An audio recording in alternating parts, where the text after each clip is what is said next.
Ces poules pondeuses ne le savent pas, mais elles sont des privilégiées. Si la plupart de leurs congénères sont confinés, grâce à une expérimentation, les 350 volailles de Nina Lejeune peuvent gambader librement. Pour moi, c'est important que mes poules elles puissent toute l'année être à l'extérieur, surtout qu'il y a certaines saisons qui sont plus propices à ce qu'elles se nourrissent par l'extérieur, par l'herbe qui pousse. Et c'est le cas en ce moment, par exemple.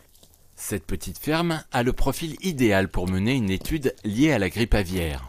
Au-delà de l'évaluation du bénéfice-risque du maintien des volailles en plein air, le protocole impose une observation régulière des oiseaux sauvages, souvent vecteurs de la contagion.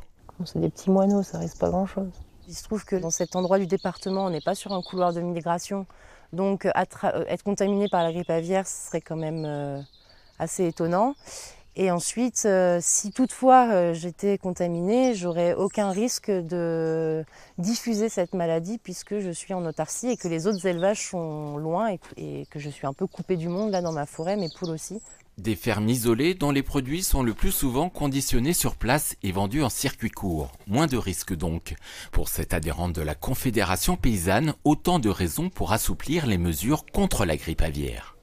Pour nous, c'est important parce qu'on voit aujourd'hui que les réglementations sont souvent faites pour des modes d'élevage plutôt industriels qui correspondent ni à nos envies d'éleveurs ni à nos pratiques réelles.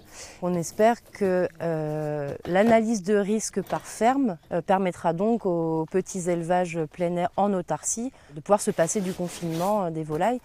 En France, 92 fermes avicoles participent à cette expérimentation. Les résultats et les conclusions seront rendus publics au printemps.